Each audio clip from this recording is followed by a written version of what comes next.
This is the new VW Amarok. Ooh. And in today's video, I'm going to share with you guys what it's like to basically live with. So I'll share with you guys what it's like to take off-roading, to drive on the highway, to take it on a long journey, and so forth. So this is basically an Amarok review. I really do hope you guys enjoy this one. Let's get right into it.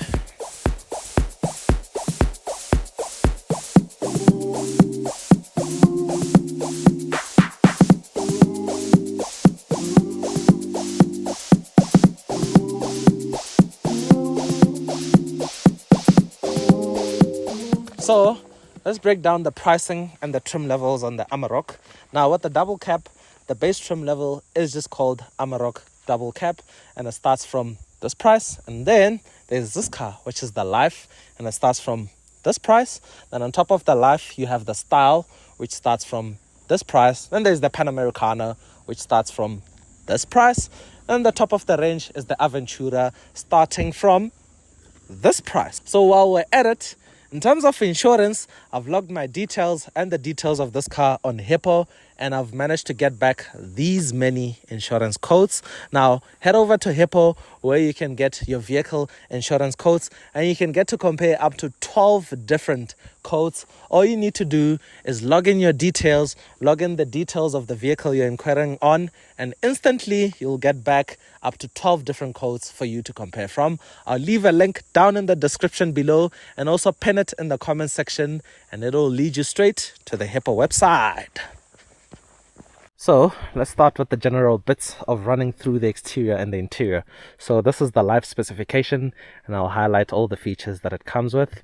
Up front, it comes with LED headlights, but these are just basic lights with no automated high beam. They're not matrix lights and so forth, but they are still LEDs nonetheless. I quite like the sculpturing on the bonnet. It has so much presence. It's a huge vehicle and it's almost up to my chest, and that's just crazy. I quite love the contrast with the silver bits and the main body paint color. If you come around to the side, the Life comes with these 17-inch alloy rims, multi-purpose tires, all-terrain tires, so as to say. It also comes with automated door mirrors, power folding. They also have heating and so forth. There is a side step, which is quite cool, makes it easy to get in and out. This one in particular is spec'd for this bed frame. This is an optional extra, including the rolling shutter, which is quite cool. These are two features I would absolutely recommend for this type of vehicle. At the back, big Amarok badging embroidered, and if we open this is quite cool.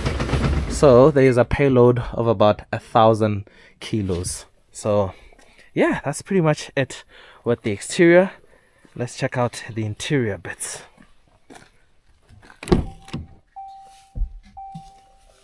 Oh geez, it's so muddy out here.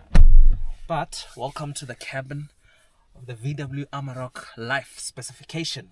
So let's go POV style and run through the features. So let's run through the features. I think I'll put the car on. This one doesn't have keyless start and keyless access, but that's cool. Start with the infotainment screen, 10 inches in this Life specification. As you can see, it has Apple CarPlay. Android Auto is also available. If I go there, you can see Android Auto is also there. So this is quite cool. It's high res, the colors are nice and bright. I quite like the infotainment screen. It's also easy to use. There is a shortcut key here for the climate control, and I have to say the AC in this car is so cold. Oh my goodness. I think it's because it doesn't have rear vents, so it needs to be able to accommodate both the front and rear passengers. So yeah, that is the infotainment screen. I'll leave it on the Apple CarPlay screen. And next up, we'll come to the instrument cluster. So this is a semi-digital instrument cluster, multi-display as well, but the fuel gauges and the temperature gauges right there are analog, hence it is semi-digital, but you can change to different views. Currently I have it on the trip computer. There is vehicle temperature gauges, as you can see, all temperature and stuff, and there is this tow menu. So it has this towing assist so forth, and then that's your settings and so forth. You can also display media, but I won't really delve much into that. The life also comes with this multifunction leather wrapped steering wheel, which is also a flat bottom. Practicality up next, very important in a car like this. There is door pockets right there, which can fit somewhat of a big bottle. That's quite cool. In the center you get these two cup holders. There is a center armrest, which houses a central cubby as well. There's also the space right here where you can put your mobile phone. You also get two USB ports, one USB-C, one USB-A, and a 12-volt socket right there. Nice. I quite like these toggle switches, hazards, volume knob, and the tactility of them is quite nice. Driving assists, I know we're still talking about the practicality, but I had to mention these. There is two storages on the dashboard, the usual glove box, which is relatively big, not lined with felt, so keys and stuff might rattle, and there is this top bit, which is quite cool. Very nice. And yeah, that's pretty much your practicality.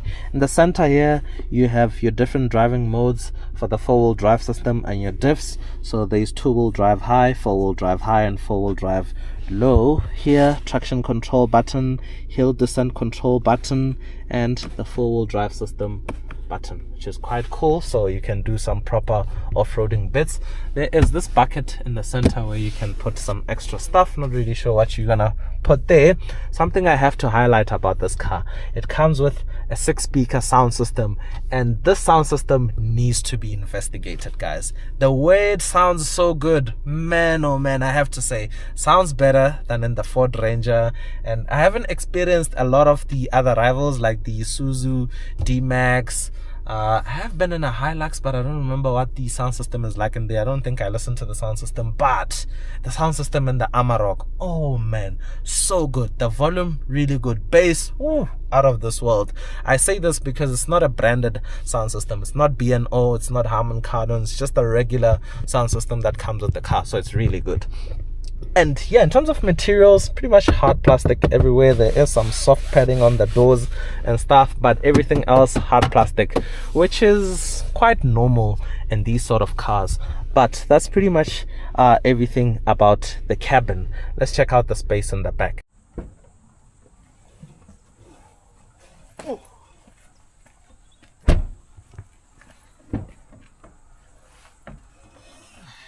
Jeez, it's so muddy. I might slip and fall. But welcome to the back of the Amarok double cab life. One thing I love about these sort of vehicles is they just do it all. You have everything in one car. It's an SUV, it's a workhorse with its rear bed. And as you can see, the room in here, look at all this knee room I have, all the headroom. It's just everything you could ever want in a car, even sitting in the middle. The central transmission tunnel is not too big. It's just right. This is really the ultimate everyday perfect car for taking anywhere and everywhere. So there is a 12-volt socket down here, which is quite cool. And yeah, that's pretty much a lot. Oh, I say that. Is this a central armrest? It looks like it.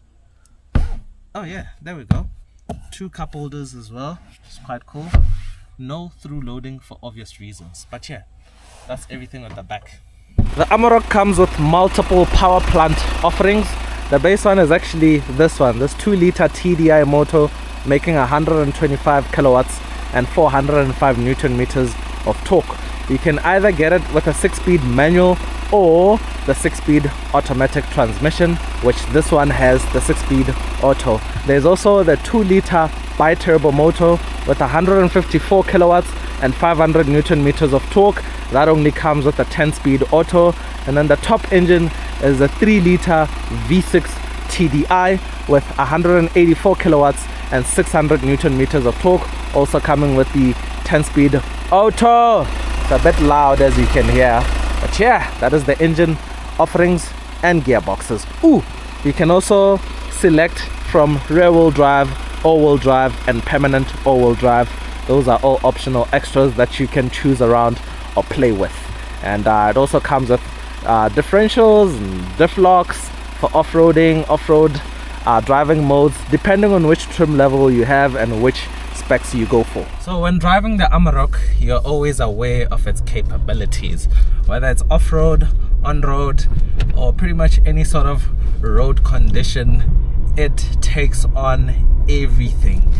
And yeah, even the standard 2-liter TDI motor has enough punch to it. And the nice thing about being off-road is you don't fear anything. You're always reassured that you can clear any dodgy incline, any sort of terrain. It can do it all. Might struggle a bit maybe with some heavy duty mud, or I don't know, some terrains are really tricky, but what I'm trying to say is it is capable enough off-road, and you can gain some momentum. And unlike being in a regular passenger vehicle, this sort of vehicle just takes on any sort of terrain like crazy. Oh, I actually have to clear the way for another car. Oh, this is actually pretty crazy, but what can we do?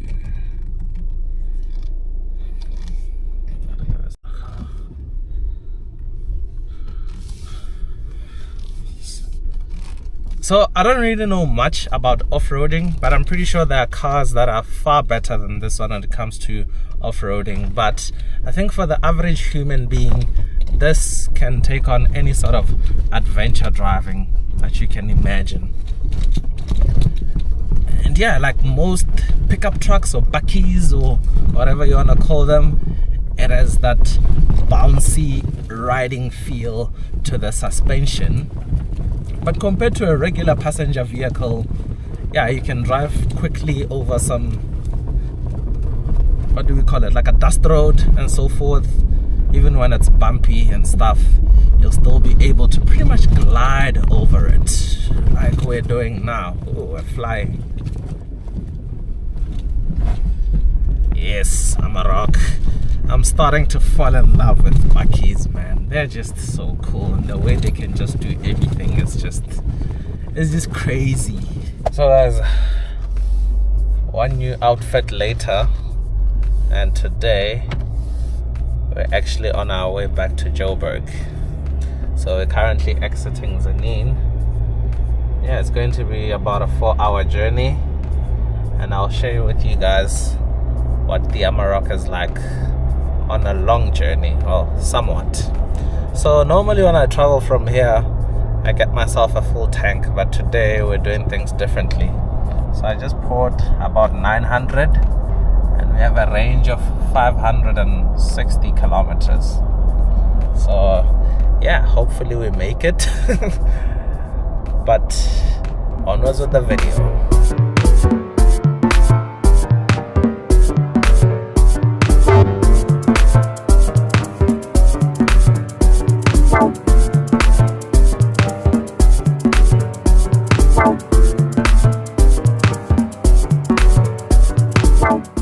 So guys, I'm currently passing Tafluop, and this thing absolutely holds up my kloof. It's just insane the amount of momentum that this car is able to carry.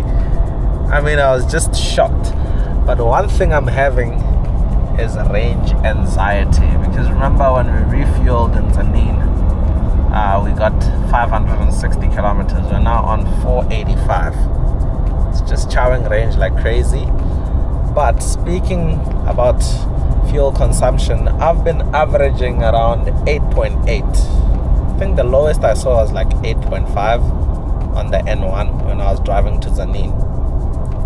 So yeah, it's big, it's heavy, somewhat thirsty, but not horrible. It's got a big fuel tank at 80 liters.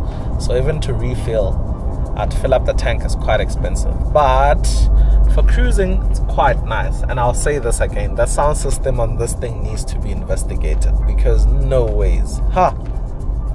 It sounds amazing, guys. So just enjoying some tunes, cruising. And how far are we? Let's see. We have 325 kilometers to cover. So 2 hours, 56 minutes. So yeah, let's soldier on. Quick update, we're now approaching the first toll gate, and Man, what a cruiser this thing is. And one thing I appreciate is the padding on the seats is very, very thick. So they are so comfortable, especially on a long journey like this. So yeah, our range is now on 451. We've been driving for probably over an hour. Not really sure what the time estimation is at the moment, but we've been driving for over an hour. So yeah, first toll gate, and after this we'll have 3 more to go. This car reversing. Oopsie. Man, I'm really enjoying this. I'm really appreciating this car. I think I'd buy something like this. I know the debate is Ford Ranger or VW Amarok, and to me it doesn't really matter because they share the same platform. So they have the same engines, the infotainment screen, as you can see, is pretty much the same, instrument cluster as well. So it's all up to which car looks better to you, or which looks you prefer, and I don't know, maybe brand as well. So I think that's what the decision boils down to. I'm not really sure what the price difference is between the two. I should probably look it up quickly and put it on screen. But yeah, that's my comment on the debate of Ford Ranger or VW Amarok. So guys, we're approaching the second toll gate, and I'm going to say this again, guys, we need to investigate the sound system on this car, because there is no way, literally no way, I'm blown away.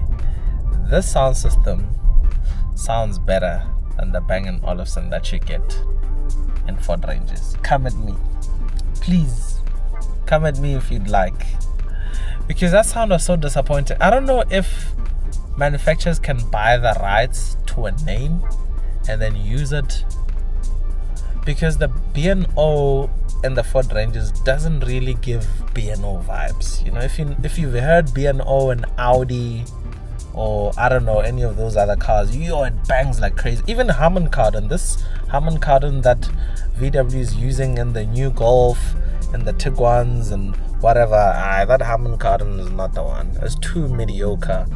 But this standard sound system in the Amarok, it's shocking. It is shocking. So yeah, still cruising, still having a nice time, enjoying some music. Our range is now on 378. And yeah, good vibes. This thing is amazing on a long trip. Like, even the sense of speed, you don't get any. It's just, what a lovely car. I'm really in love. Like, genuinely, I'm really in love with this car, and I'm also very, very impressed. What a great car.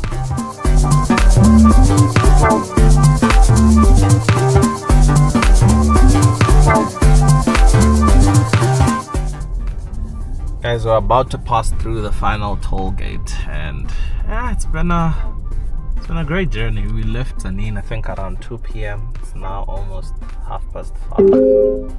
There are police reported ahead. Thank you. And yeah, it's been a great journey. We've pushed.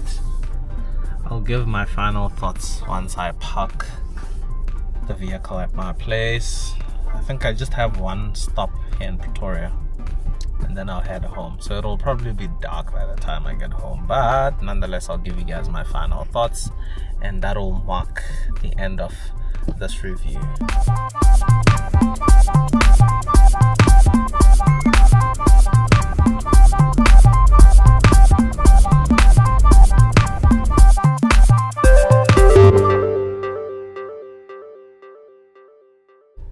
So finally, touchdown, we're home. And yeah, this is pretty much the end of the Amarok review. It's been a great experience with this thing. Effortless machine, very capable, very powerful, and there's a lot to pick from the bunch in terms of options, engines, gearboxes, tech, trim levels, pricing. There's basically a price for every budget, I believe. So yeah, this is great. shares platforms with the Ford Ranger, like we've already mentioned. Although I have to say, I think the Ford Ranger looks better when you look at the two. But the Amarok also has like so much presence, so big, looks angry on the front. The Ford Ranger is just a lot more distinctive, especially with the C-shaped daytime running lights and so forth. I think it's also a fan favorite. But for me personally, after experiencing the Amarok, I wouldn't mind either. And I also quite like the fact that there's fewer Amaroks out there. So I think I might pick the Amarok because I know a lot of people have Ford Rangers. So I think that's what my decision boils down to. But anyways, thank you for tuning into today's video. I really do